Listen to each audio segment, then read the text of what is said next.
Hey, it's Oliver coming at you with another episode of In the Know. Today we're going to be talking to Conor Riley and Neil Dutta of Apollo Realty Investments, San Diego's #1 home buyer, and we're going to be talking about how you can work with investors to grow your business.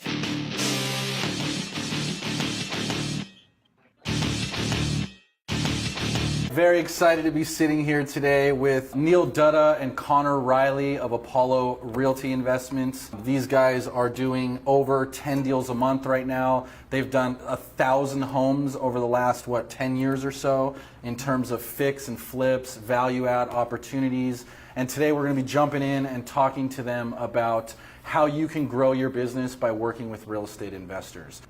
I'm enjoying a Ballast Point Big I IPA, and Neil is having a Fat Tire. Yeah, it's almost done, but yeah, it was a Fat Tire. Yeah, it was a Fat Tire. We're actually shooting this interview multiple times because our technical person behind the camera, our technical person, was having lots of technical difficulties, so we're going to dive right back in again. Yeah, can we grab that and bring that over here? We'll see.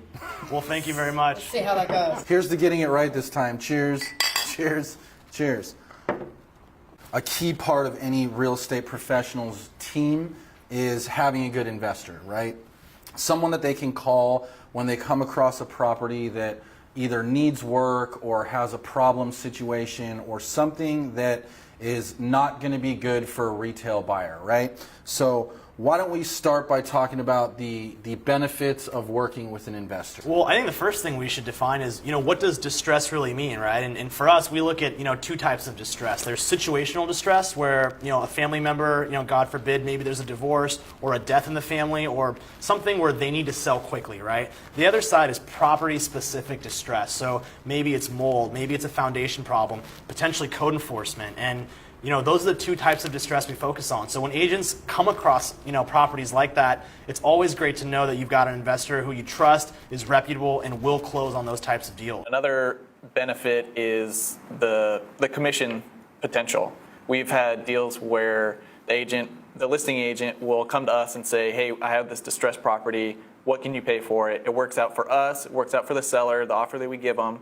So they get 2 commissions. Then one thing that we do that not everybody else does is we will give that agent the relist after all the renovations are done. Usually about a month or so after we acquire the property, we do all the renovations, it goes back on the market, and that agent has the opportunity to market the heck out of it, do open houses, procure another buyer, and get 4 commissions within a few months. So basically what you're saying is any deal that an agent brings to you guys, you will relist with them after the property is done, all the work is done, and give them the listing back. Well, absolutely. Exactly. They get to double end it on the way in, and then they get the relist on the way out. And as we mentioned, sometimes, if they're doing a great job of marketing it, they may even grab the buyer and get 4 commissions. So, okay, so I want to talk about that for a second, because I think, to me, that's music to my ears. If I'm an agent and I hear that I can make 4 commission checks on one property, I'm probably doing cartwheels in the street at that point.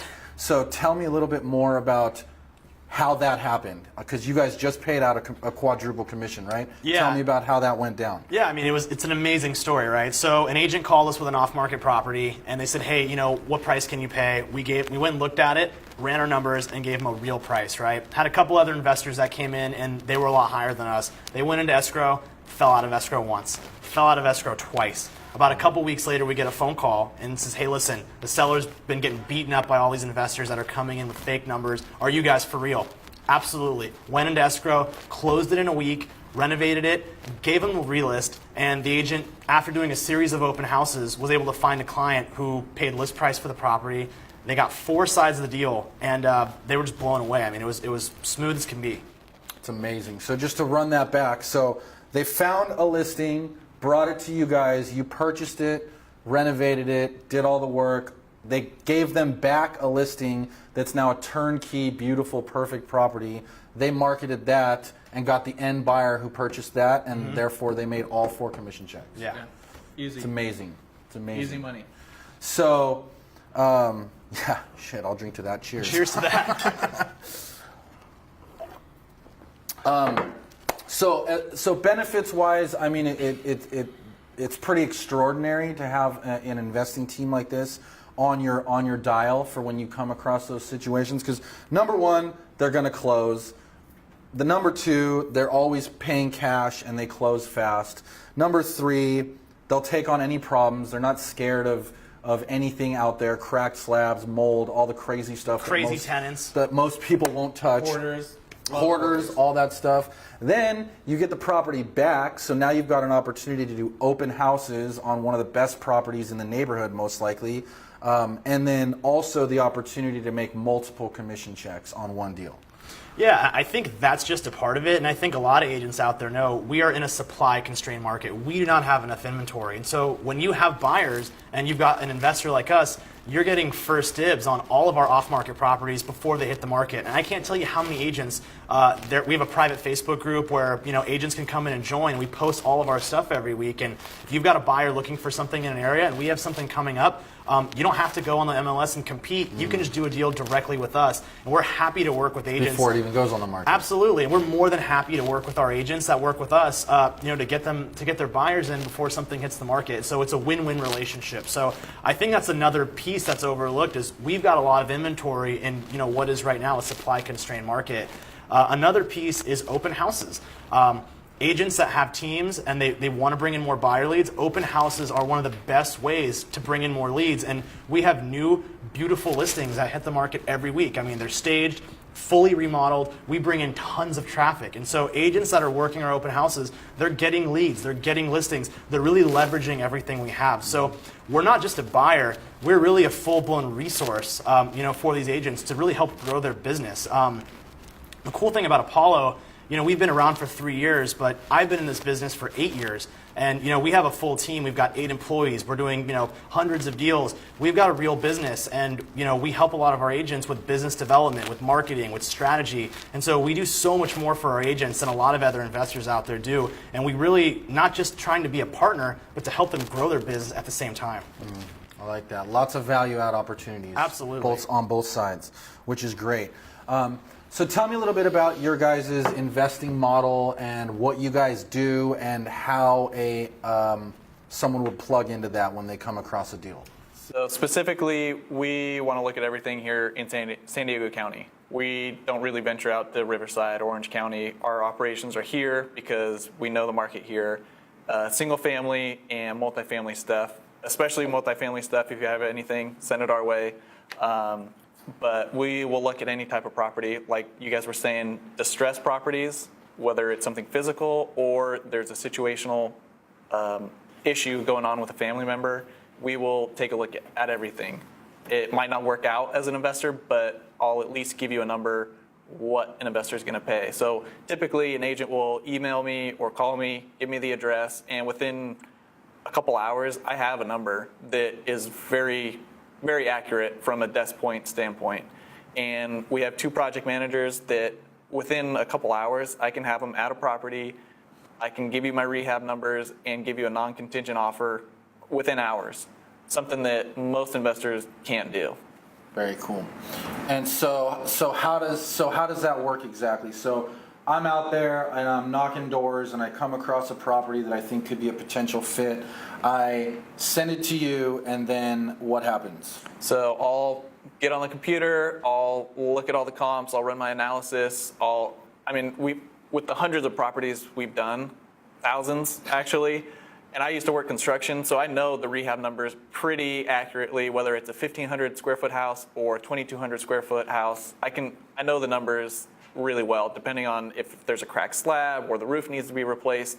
I have those numbers up in my head, and I can get a very accurate number to an agent that is within, a few $1,000s of what a real investor is going to pay.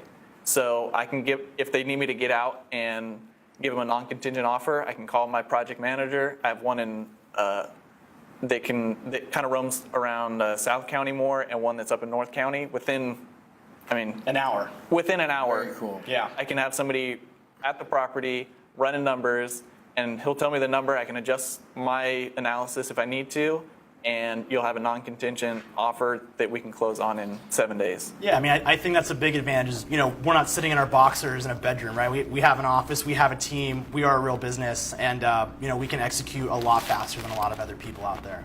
So They find a property, send it to you guys within all 24 hours, usually in most cases much quicker. Absolutely. You will have an all-cash offer ready for them. Non-contingent. Non-contingent, all-cash offer ready. So then let's assume that that gets accepted. They go through the process, close escrow. Then what happens? How long do you guys normally take to do the process of the construction? And then what are you looking for when you give it back? Typical rehab is about four to 5 weeks. If there's foundation stuff, if there's code enforcement, it just gets tacked on from there, depending on how much extra time is needed for the contractor to complete those. But roughly 4 to 5 weeks for, a full cosmetic remodel of an entire house. And then a week before we're ready to go on the MLS. I'll meet the agent out there. We take care of all the photos. We take care of the staging. We basically give them the listing to put on the MLS with the photos. They've been to the property. I'll give them room measurements. I give them as much as possible so they don't have to worry about anything really. Yeah. So we'll give them the listing. They market it. Most of our stuff is selling within a week, if not less. Wow. And we have a great crew that will handle the repair requests. We do have a really good team that takes as much off of the agents as possible so they can focus on bringing in more deals. Right. And I think that's another critical component of working with, a real investor, is that you guys are looking at it from a more long-term perspective. Like, you're not trying to churn and burn and just make a quick buck. And you guys are really taking the time to put out a high-quality product. Like, we've done quite a few deals with these guys, and they don't cut corners. They don't chintz on materials. You guys really do a good job doing it right. And so, to your point, when you get that property back, now you've got a really perfect property to go out there and market and hopefully be able to double end and make another commission check. Absolutely. We're thinking long term, right? We're thinking 5-10 years out. We would rather lose money on a deal if we obligated to buy it than burn an agent and potentially burn our reputation. So we're in it for the long haul. Which is huge. There's not a whole lot of investors that will put their money where their mouth is like that. Not at all. Definitely commend you on that. So let me kind of shift gears to how can an agent work with you guys to market for more business? How can they leverage investors to get more listings for themselves? I think one of the main things is, like we talked about, finding opportunities within those distressed markets, whether it's working on probates or getting with a tax planner that does probates or an attorney that does bankruptcies, finding a niche within one of those. And then, I hate to say it, but cold calling is a moneymaker for distressed listings. And calling and saying what? Hey, I am a real estate agent. Do your spiel for who you are and say, if you have a property you need to sell within 7 days and want a cash offer, I can offer you that as well. Having us as a tool in your pocket is huge, and not many other agents are doing that. I think another one too is just basic what I talked about is open houses, right? We've got 20, 30 beautiful listings that are coming on and off the market at any given time, and if you're just there working them and you're working those leads, you're gonna get deals, right? And that's just to help grow your business.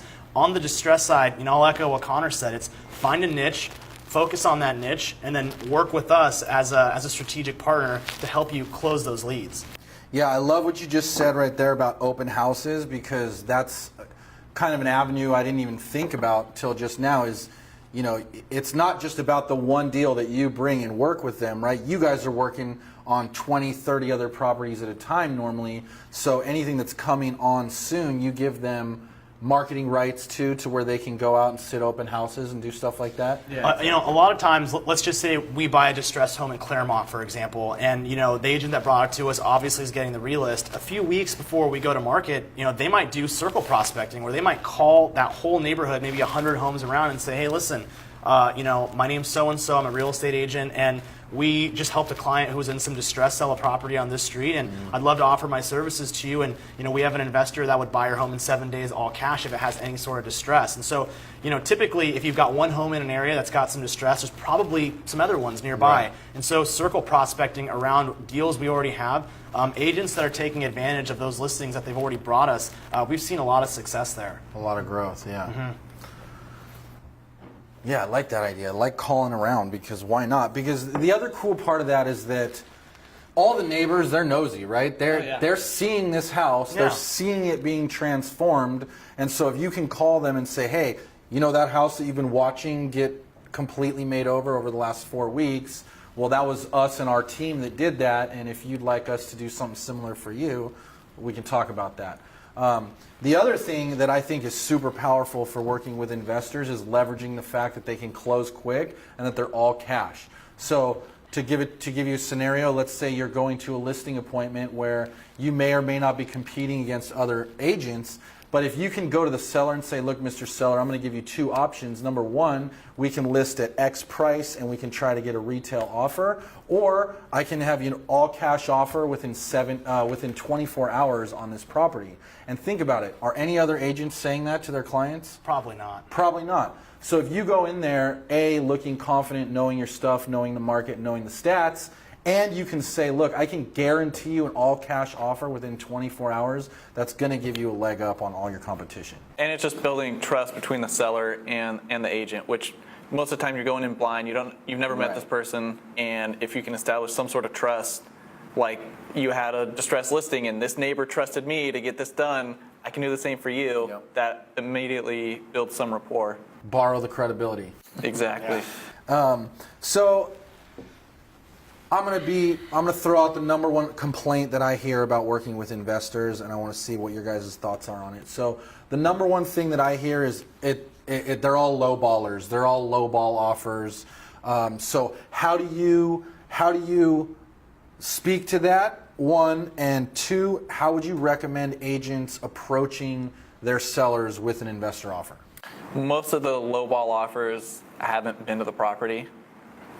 We will get a non-contingent offer in. We'll send our project manager out, or myself. We'll run the numbers on what it's going to take to rehab a property, and we'll run our numbers. And I mean, it'll be non-contingent. You don't have to worry about us backing out. The number that we offer is what it is. And like what Neil was saying, if I have to lose $5,000 because I found out something later, like I'll lose $5,000 over burning a bridge or having a seller have to hear from their listing agent that they're backing out or they want a price reduction. Like that's the thing that I hate the most.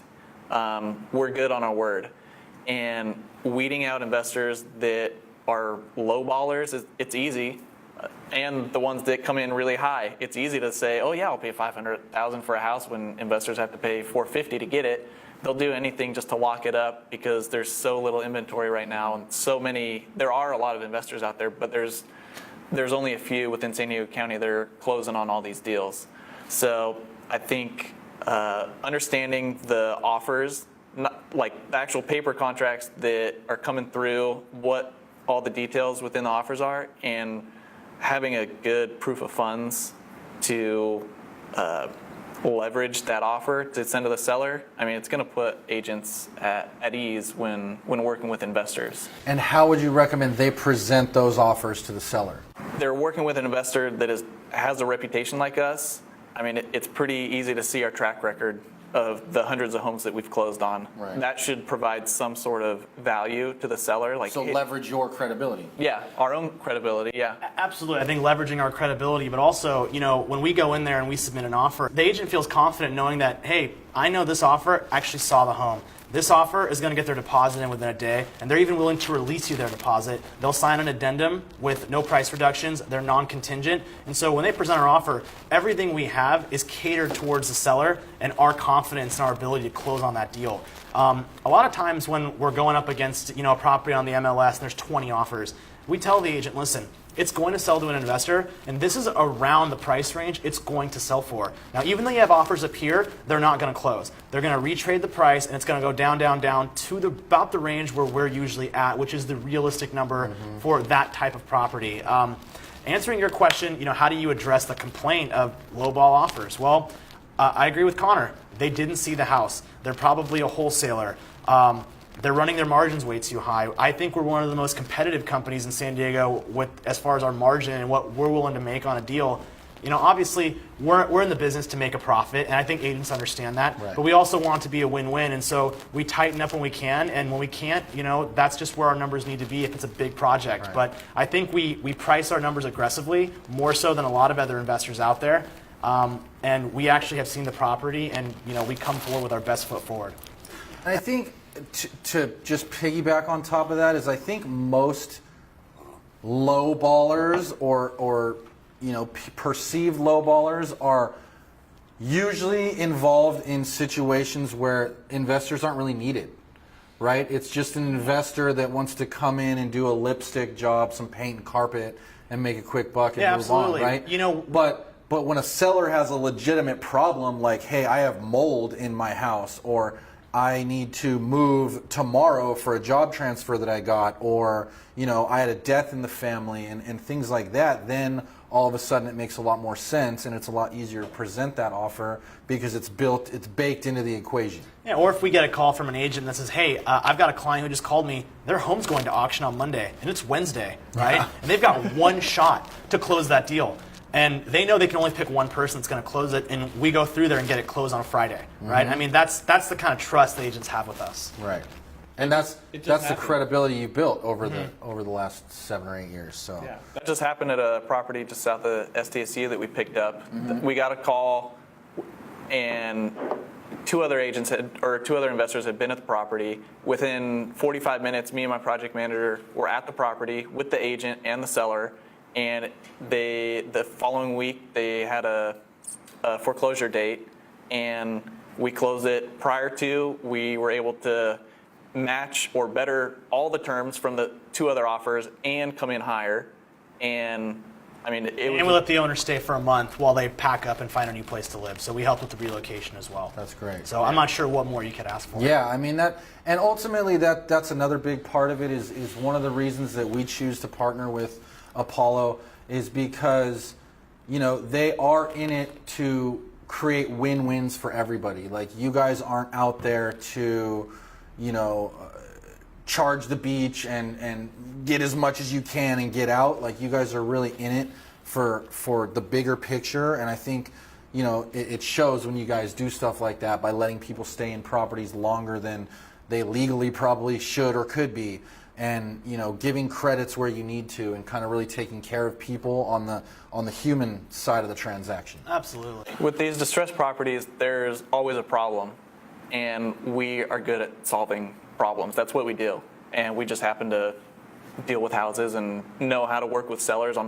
find out what their needs are. It's usually not that they just need the money. They need the money because of a health issue or credit card debt, or they got to send their daughter to college, or whatever it ends up being. We can help them with that. Maybe it's finding storage after we close. We're very flexible because we have such a great team and we've done this so many times. We know the different situations that these sellers are in, and we're willing to be flexible. It's not the same property or the same type of listing every single time, and we've experienced just about all of it. Yeah, it's all about working with problem solvers, and that's what these guys are, and any investor that you would want to work with. You want to work with someone that A, does what they say they're going to do, B, can close and can close fast, someone that will relist the property with you, and someone that is just going to take care of everybody involved in the transaction. So that being said, how do you recommend agents go about screening out the tire kickers, right? Because we all take a new listing, and all of a sudden, the next 48 hours, the phone's ringing off the hook with investors who are trying to get in on the deal. So, and further that point, there's also the wholesaler component of people that are just trying to come in, put it under contract, and flip the contract to someone else.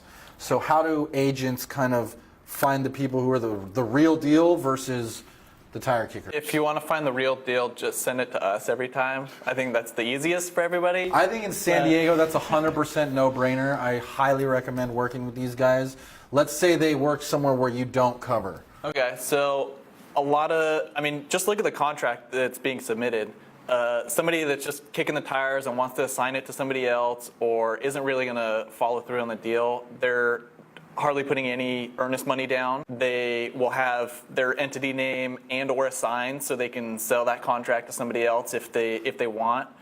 and they have a very large inspection period, 7 days, 10 days. I mean, any real investor only needs, I mean, they should get out there before submitting their offer, but some circumstances won't allow it. If there's tenants in there, they should only need 1, maybe 2 days to get in with a project manager or their contractor and know exactly what's wrong with the property and make adjustments then. It doesn't need to be dragged out. Any investor should be able to close within 7 to 10 days. And dealing with a cash investor, you don't have to worry about appraisal contingencies. We use hard money because it's convenient, but we don't have to. Mm-hmm. Other investors, they have to use hard money because they don't have $500,000 to put down on a house. I'd say the biggest one for screening out is the earnest money deposit, right? Mm-hmm. If I see a lot of agents, they say, hey, I've got 50 offers and they're all non-contingent. It's like, well, a non-contingent offer doesn't mean anything if you don't have a deposit in escrow, right? Mm-hmm. So the number one thing I encourage agents to counter is earnest money deposit to be in escrow within 24 hours of acceptance. Contract unilaterally cancels if the deposit is not received by escrow. So that way, in a day or so, you know if you have a deal. It's high deposit, make it a $20,000, $30,000 deposit, and it's a unilateral cancellation if it's not an escrow within a day. You will weed out everybody. So if someone agrees to those terms, they've seen the property and they're serious, right? You don't have to go through the rigmarole of sending them a notice to perform and then doing the cancellation, and then you have your seller wondering what's going on. Why did you put me in escrow with this joker who's not even going through on their obligation? So right from the get-go, it's an addendum with no price reductions, and it's that 24-hour policy of a non-refundable deposit. I love that, and I think that would be definitely a write this down situation, because what you just said is probably the key to gatekeeping. It will save an agent a month of their life. Right. 1 full month of going in and out of escrow if they just follow those instructions. Exactly. So very simply put, number one, deposit in 24 hours in escrow. High deposit. Not $5,000. If you're paying cash, you should be able to put 10, 20, 30,000 down, no problem. Okay, so large deposit in escrow within 24 hours. Number two, with a unilateral cancellation. Yeah, I forgot about that. I like that a lot. With a unilateral cancellation, meaning if the deposit's not in escrow within 24 hours, it's basically a void contract.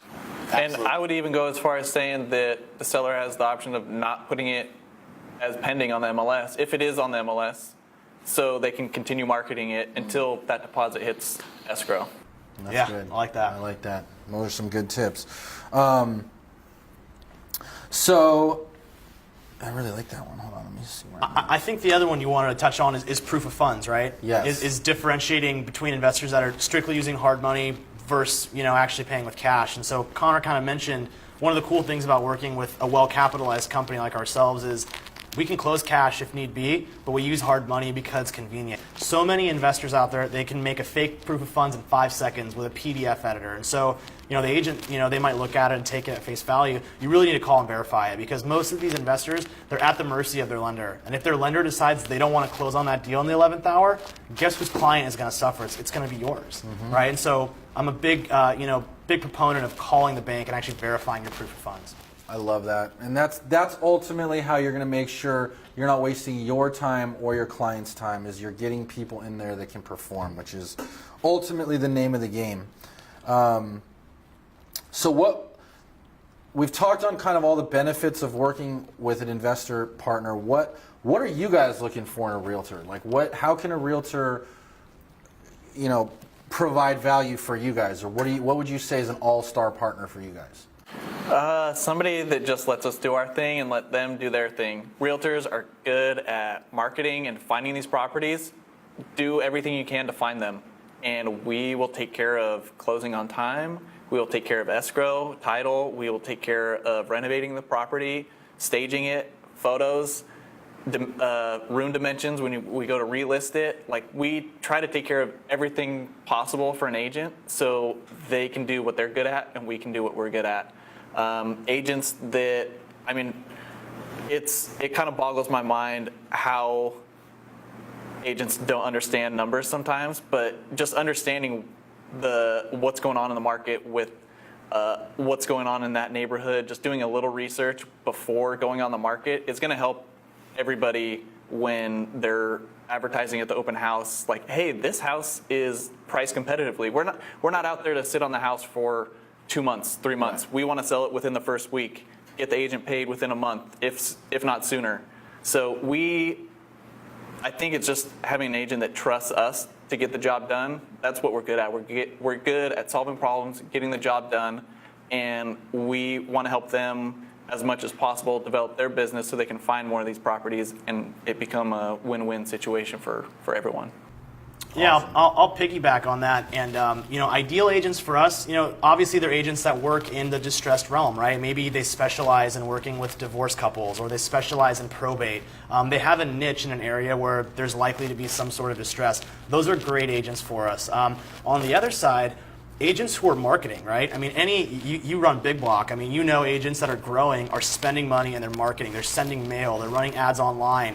They're, sponsoring shopping carts at grocery stores. They're doing all kinds of unique marketing. They're getting leads, and oftentimes some of those leads might be a candidate for us. So I think some agents will pigeonhole themselves and say, well, I only do traditional business, but they're marketing and they're getting in leads, and maybe some of those leads are potential candidates for us. And so if you're marketing and you're bringing in leads, chances are in a given year there's going to be a couple of them that would work for you, and you get that opportunity to double end it and relist it. And that one deal turns into 3 or potentially 4. So I think it's the agents that are in those niches and that are marketing. I mean, if you're bringing in leads, every agent that we come across, high volume, they're doing 50, 100 deals a year, they're getting those types of leads. I mean, they're coming in. And I think ultimately at the end of the day, it's really just about having an investor like these guys on your team so that when you do come across the deals, you've got someone on the dial. Absolutely. When you walk into the house that is, the kitchen's all ripped up, or, there's crazy stuff going on with the landscaping and everything's overgrown and it's pushing up the foundation and all that kind of stuff. These guys are the guys that can get in there and perform. And I know that they're always looking to partner with new agents. So let's say someone out there wants to get a hold of you guys. You want to give your contact info so that they know how to get a hold of you? Yeah. So I'm Conor Riley. My number is 858-900-1460. And my email is Conor, CONOR, at ApolloREinvestors.com. And just send me a text, phone number, an email, and I will get to work on any type of property that you send my way. It might not be something that'll work for us, but you'll have that in your back pocket as a tool when you're going to listing appointments, or if something does happen with the seller and they do need to sell in a week, we're there. Yep. And imagine the big teams have the list agents, they have an assistant, they have a marketing team, they got the buyer's agents. Each team should have an investor that they have in their pocket when they need it. Neil Dutta, phone number is 858-336-2769, and my email is neil@ApolloREinvestors.com. And we look forward to earning your business. Great. Well, I appreciate you guys coming out. I really want to just suggest and recommend that everyone get an investor on your team, allow them to help you grow your business, leverage what they're doing to get more business for yourself and more opportunities in terms of open houses, more commissions, faster sales, and go out there and do more business. So we wish you all the best, and now you're in the know. Cheers. Cheers.